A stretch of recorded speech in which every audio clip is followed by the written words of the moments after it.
let's talk about money today. In this video, I want to reveal to you everything that I've earned over the past year as a designer and as a creator, and tell you about the different income streams that led to me doubling my side hustle income over the past year.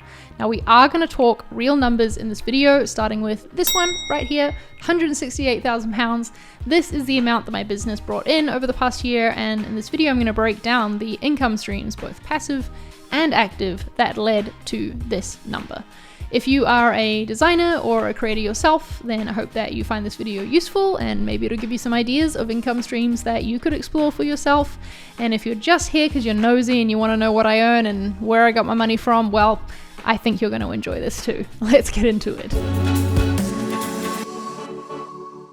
I've been writing a yearly income report on my blog for the past few years, and I started out just reporting in percentages, showing like which percent of my total income the different income streams made up, but as time's gone on, I've gotten more and more comfortable sharing real numbers, and this report is definitely the most transparent I have ever been. A few things to note before we get into it: all of the reporting that I'll be sharing is done in pounds because that is the currency that my business accounting is done in, but I will put conversions for US dollars on screen for anyone interested in that. And what I'm sharing here is gross revenue. So we're not talking taxes and things like that. I'm sharing everything that my business brought in for the year, although I will go into some details of the expenses that I have for my content production a little later on.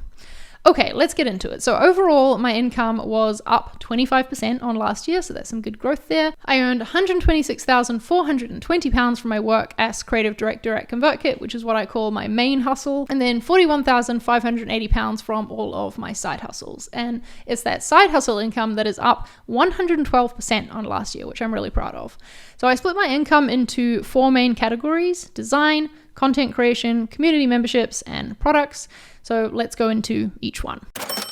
In the past, I've dabbled in doing some design freelancing on the side of my full-time work, but I didn't do any of that in the last year. So this design income that you see represented here, the entirety of it comes from my work at ConvertKit, where I am the creative director in charge of our brand team and marketing design.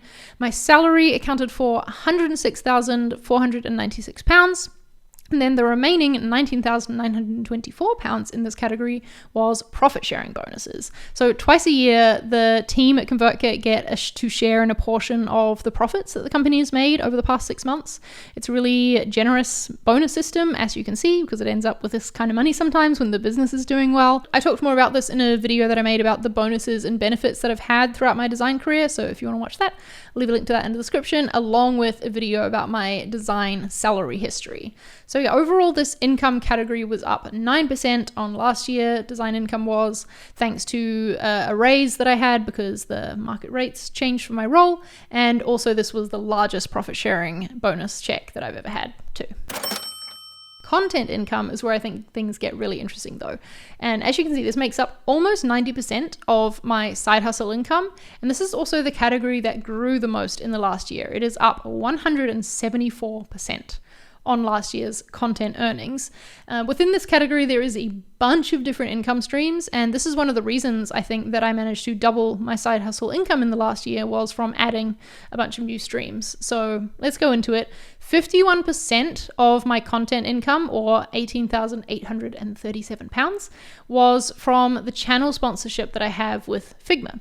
So you would have seen just a few minutes ago at the start of this video a powered by Figma in my introduction. There's a link to Figma in the description of all of my videos as well. They support the channel. They don't have editorial say in what I make or when I make videos or how often I talk about Figma or anything like that, although it comes up a lot because I use it for my design work. But yeah, they're here supporting the channel and I'm like an advocate for Figma. So this has been a really great sponsorship to have for me, and I think it's been working out well for Figma as well. Super grateful for it. So if you haven't checked out Figma yet for your digital design work, The rest of the income streams in this category are all a lot smaller compared to this one, as you can see, but we've got AdSense making up 14.7% or £5,427. Now, I haven't actually had pre-roll ads on my videos since like 2016.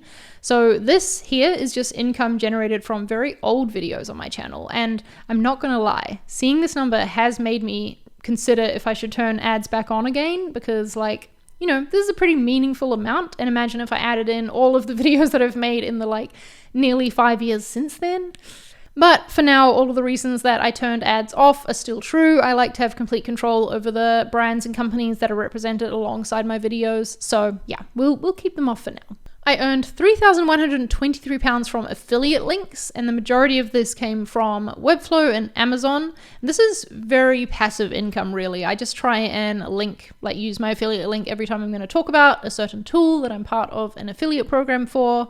And the Amazon affiliate income mostly comes from this page on my website where I've linked a bunch of screen printing equipment. I did 2 video sponsorships in the last year. So the channel sponsorship with Figma really allows me to instantly decline pretty much most video sponsorships that come my way. It takes a lot of effort to go back and forth with a company to work out, okay, what's their tool or product? Is it a good fit? Could I use it? Would I want to recommend it? How much would I charge for this? Do you have budget for this, etc.? It's a lot of back and forth. And so my policy for sponsorships is just to instantly decline if it's not a product that I already use, know, and love. I had 2 sponsorships come into my inbox in the past year though that were a really good fit, so I took them on.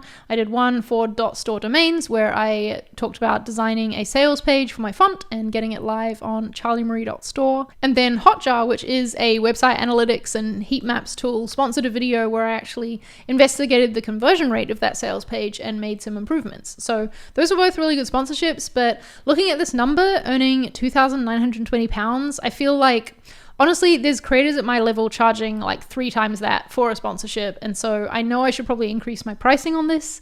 And that's something that I will try to do in future. Next up is content hosting, which is a fairly new income stream for me. So this is where I film videos for someone else's YouTube channel, usually a company. I did a 2021 design trends overview video for Webflow. And then with Figma, I've started a Coffee with Charlie series where I interview designers and talk about their design systems and the challenges that they've had in building them.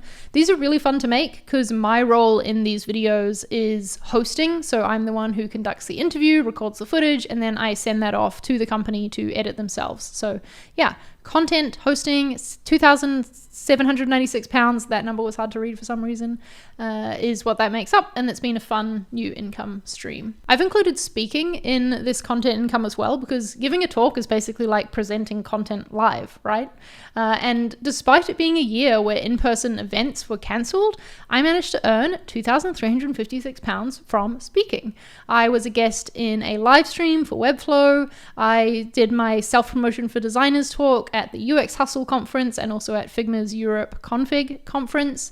And then some design YouTube friends and I got together and we put on our own event that we sold tickets to. It was an event called Content Creation for Designers.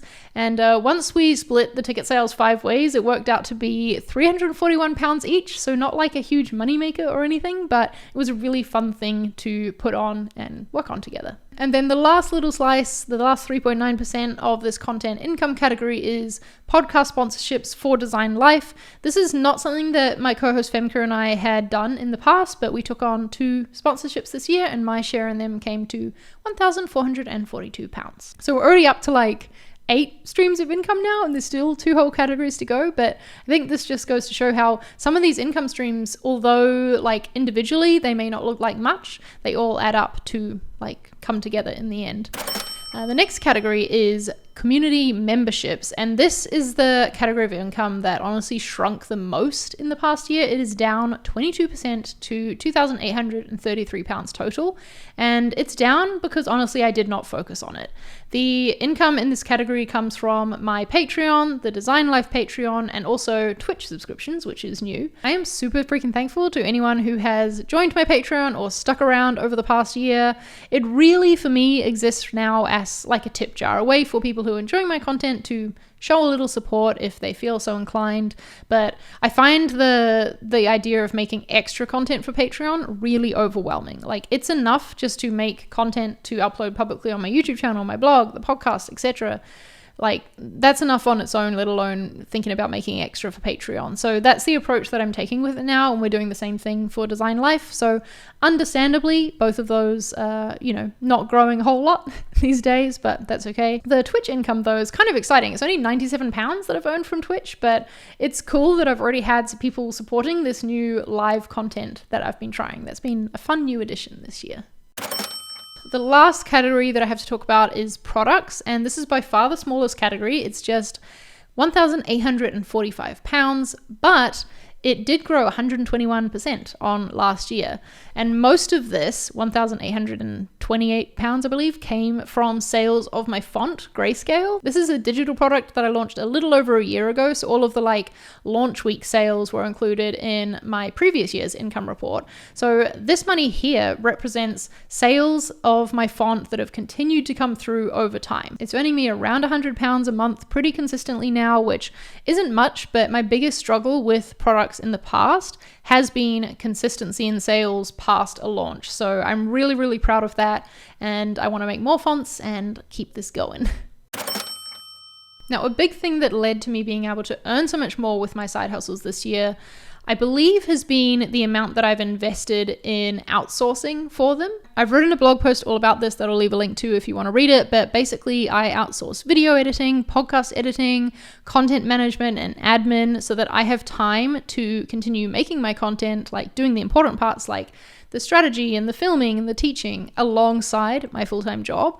So I spent £8,303 on video production in the last year, £3,377 on VA services to help me with uploading content, bookkeeping, content promotion, that sort of thing, £3,320 on podcast editing. And yeah, paying for other people to do all this stuff is seriously what has allowed me to build up all these different income streams, because it's just sped up and made my content production process more efficient. So it's a lot of money to spend, but it's a worthy investment for me into my side hustles.